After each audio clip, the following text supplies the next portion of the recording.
Yeah, that's nice. You can see the mums on my face.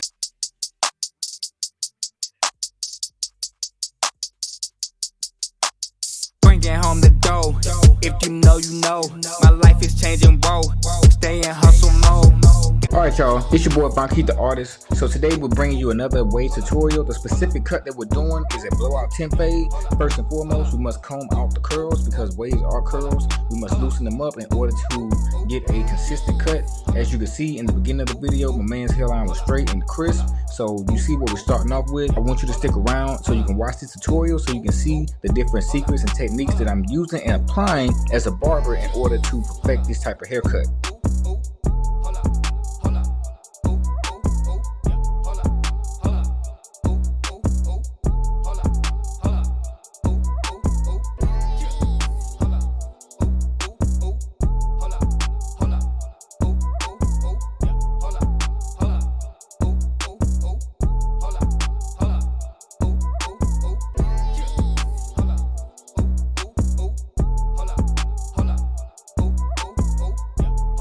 Alright, let's start this haircutting process. So we're going to take our 1.5 detachable blade.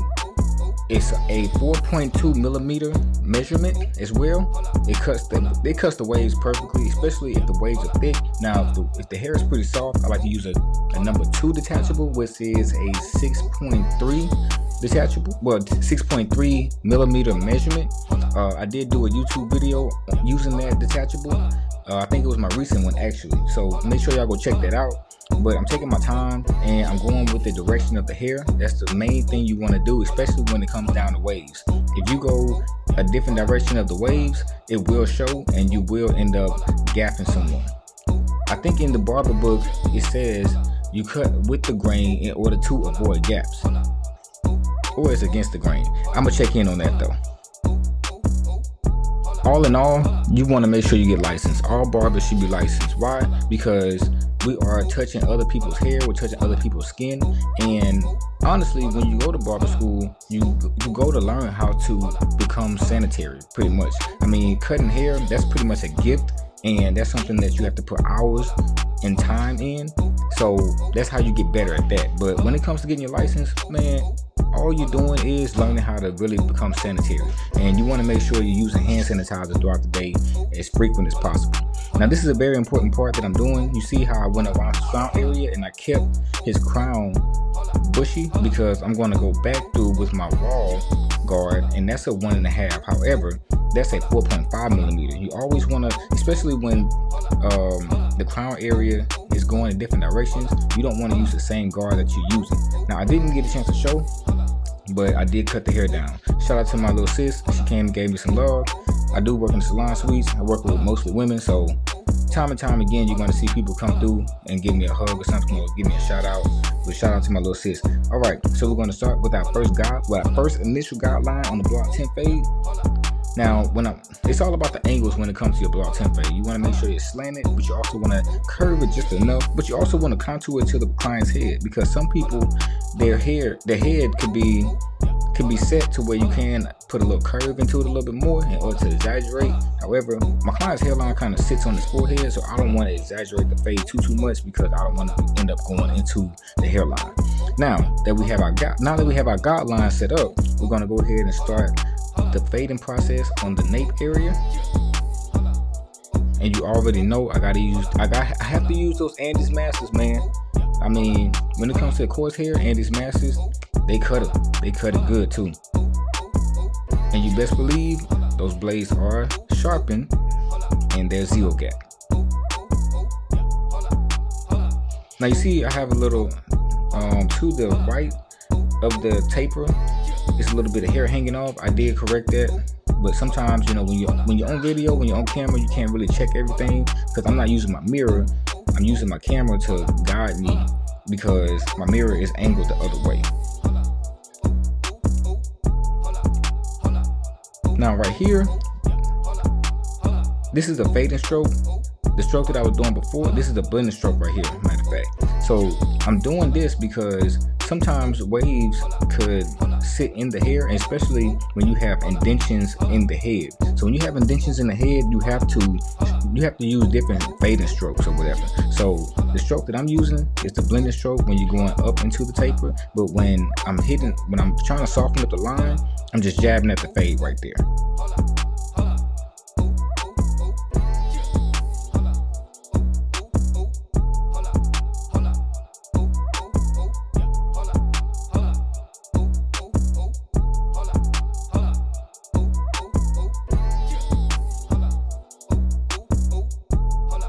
Okay, we have the line pretty much debulked. Now we're going to take our Zero Guard by Andes, and these are magnetic guards. I'm going to go ahead and just continue to soften up the line.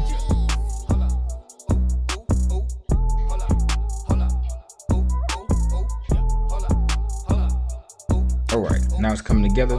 Now we're going to take our lever all the way open, and we're going to go ahead and just start tapering a lot more. Now I'm not going to go too high into the fade because I don't want to restart my whole process all over again. You don't want to do too much cleanup work.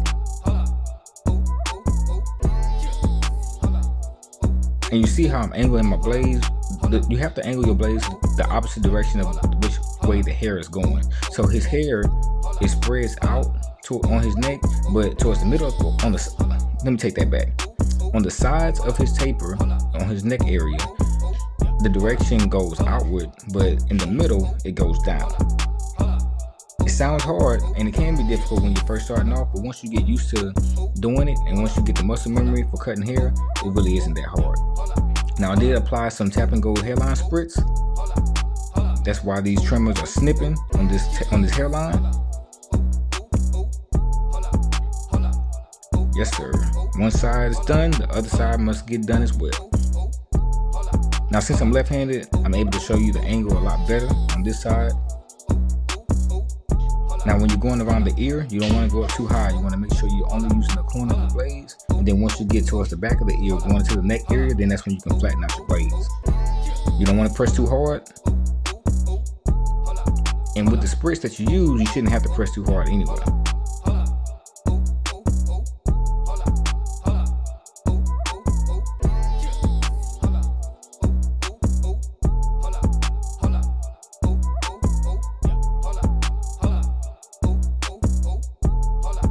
Okay, now let's start this taper process. So a lot of people call this a high taper or a blowout temp fade. It really doesn't matter. I love this haircut though. So I'm starting off by taking my 1.5 wall guard and I just debulked a little bit. Now I'm going to take my Andes Masters. I put it on the 3rd bevel, and now I'm going to go ahead and recreate my guideline. So this is going to be that second initial guideline. And I always try to start with my bottom blend, and I blend out the bottom blend first, and then I soften up the middle blend in order to make my fade make sense. And sometimes you do have to pull that skin. That does help with the fade because some people's hair, they stick to their skin. So if you're having difficulties and it's a certain spot on the person's head and it just won't fade out, either you close your level a little bit more or you just pull that skin just like how I did. Now you see the direction of his hair is going backwards towards the ear, so we do have to go the same direction, okay?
After softening up the blend with my number 1 Andes guard, I'm going to go ahead and put my lever on the second notch, and I use this raking technique just to go ahead and comb the hair down because I don't want to make it too light. And I'm going to go ahead and open my lever all the way, and I'm just notching just to make sure we're getting all those dark spots out of the fade.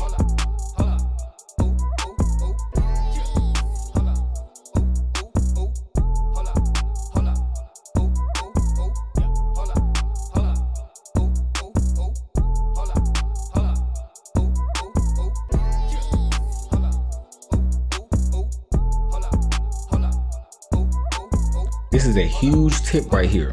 This razor tooth comb, this is something that I recommend most barbers get.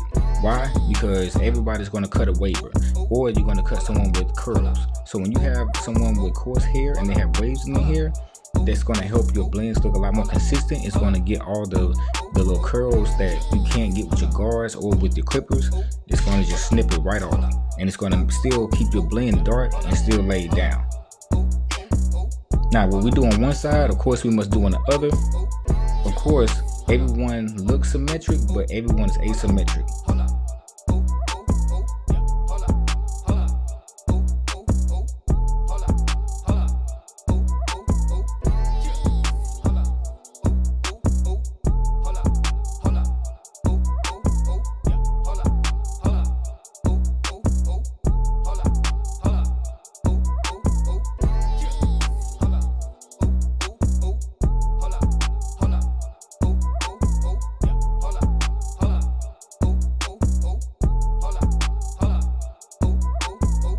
Now, this is the perfect angle of what I'm talking about when you have to pull that skin sometimes, because the hair can sometimes just stick to the skin.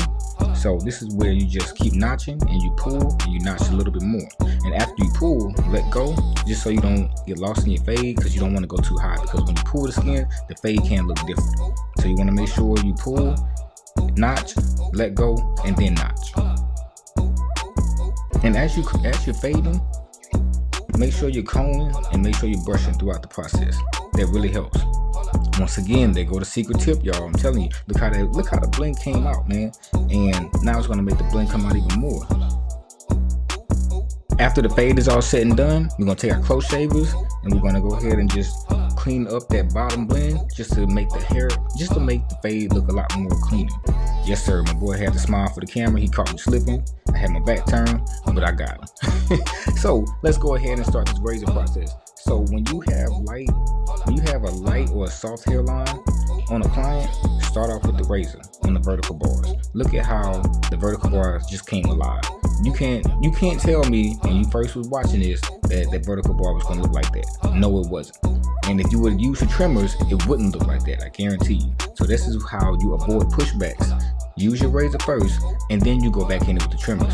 The trimmers are just gonna, sharpen the line up a little bit more, but the razor, it gives you that crispy line that you really, really want. And you can also angle the vertical bars how you really want, because you can see my client's forehead, it curves towards his eyebrows a little bit more.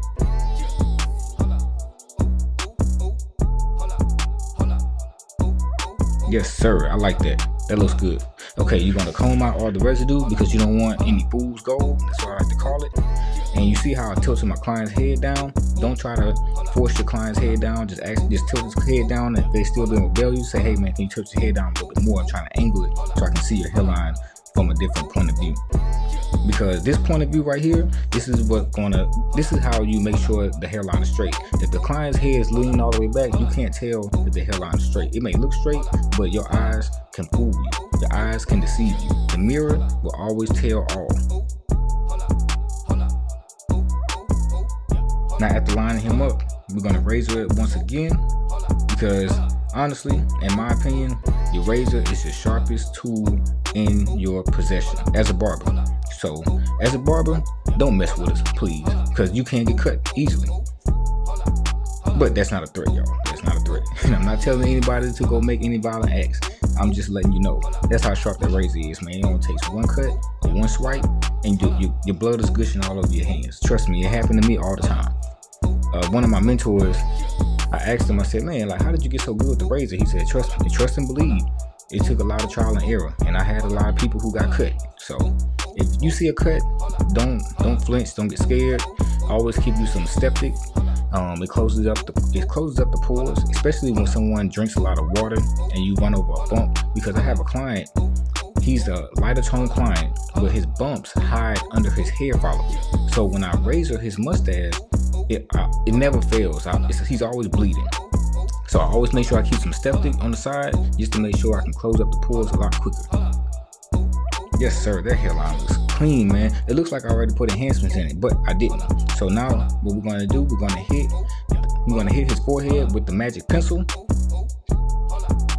I always see a lot of barbers, they like to, I guess, put the enhancements in and then put the magic pencil on. To me, in my personal opinion, it's a little backwards, because I'm using the magic pencil to make sure the hairline is going straight across. I'm making sure the hairline is even, because I'm gonna tilt my client's head down in the mirror once again, because so he can see it and so I can see it. So when the enhancements wash out, he knows exactly how his hairline is gonna look. But to each his own. I'm not saying that their way is wrong, because I have did that method before as well. But whenever you're doing something and you're trying to master a craft, you always want to take something from someone else and, you know, make it a little bit of your own. Be original at all times. I call myself Bonkeith the Originator. I have many aliases, but that's one of them.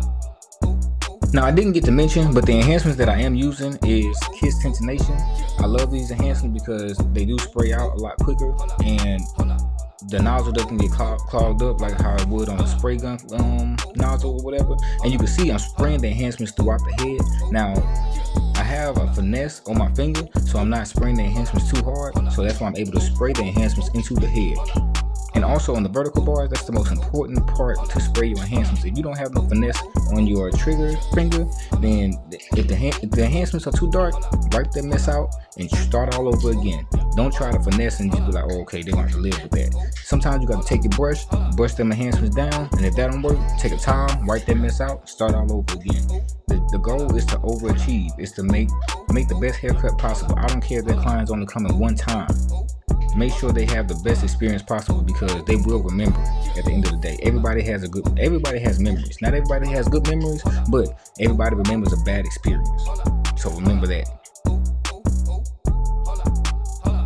Alright, like I mentioned before, like I like to put the pencil on first, and then I like to apply my enhancements, because I can razor the pencil out and it looks a lot more crisp on the hairline. And when the client walks outside in the sunlight, you don't see no pencil line, you know. Now, don't get me wrong, the pencil line is supposed to enhance and highlight the skin, and it's supposed to make the haircut pop out and stand out, but I don't want it standing out too much. You know, I don't want somebody looking at your hair like, what is that? I want somebody looking at your hair like, that is fresh. I like that. Who's your barber? I mean, the way this haircut is really turning out, I'm really proud of myself. I got to give myself a pat on the back, man. But this is what I was talking about. This is why I do the pencil line afterwards. Look how the razor just blends out the pencil line, man. And even though my client's forehead is kind of big, like my forehead is big, but when the haircut is done correctly and it goes straight across on the forehead, man, it doesn't matter how big or how wide your forehead is. The haircut is going to stand out, and the haircut is going to speak for itself. And you see I'm pulling that skin. When you stretch that skin out, it helps you see that hairline. It helps you see the line a lot better. And you also, you're not going to go into it as much. But make sure you're taking your time on these touch-up processes, because if you're trying to speed and rush, the haircut is not going to come out right, man. You got to make sure you're putting love in everything that you do.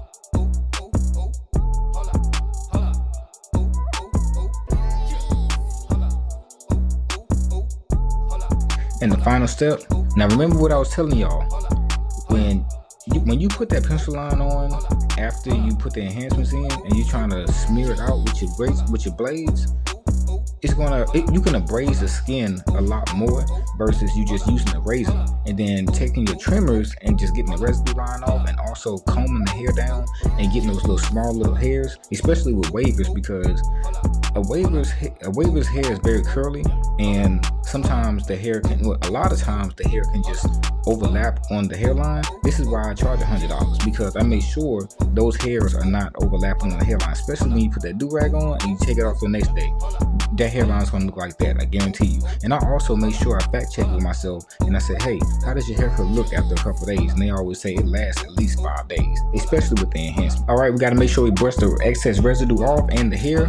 One of my clients just hit me with something recently. He said, man, like, now they're using the air or whatever to blow the hair off or whatever. I'm like, hey, that's actually more sanitary than using the brush, because the brush actually keeps hair in it, and you also are not disinfecting it all the time. Not every barber is going to spray some disinfectant on that brush. But anyway, we must spray the oil sheen on the front, and we must spray it on the back to make sure everything is shiny, because when you go outside in the sunlight, those waves are going to gloss and they're going to glisten, especially with this fresh tape line. Oh man, this thing's clean, man. Like, do the best job. They don't even do the best job. Yeah.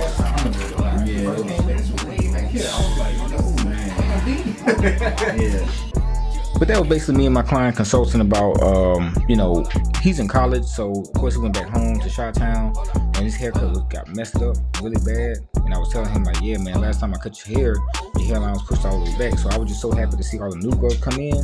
But hey, man, you know I got to show y'all how I wipe the alcohol across the forehead, because I want to show y'all everything. I don't want to just show y'all the crispness. I want to show y'all, hey, this is how crispy it looks even after wiping his skin off. And I got to make sure we clean up the neck area. Make sure you get all those little small hairs, man. That makes a big difference, and that makes people want to tip you, or it makes people want to come back. It keeps your retention rate a lot higher, okay? And a lot of times you have to make sure you check in on the nape area, because we may just line it up one time and that's it, and we don't check it again because we're so worried about the hairline. But that was 20 minutes of free game and knowledge that I just gave y'all, so please make sure y'all repay me by hitting that like, comment, subscribe, and notification bell. Peace. Stay in hustle mode, got some brand new clothes, hit them with a pose, check what I just drove, my car don't touch the road.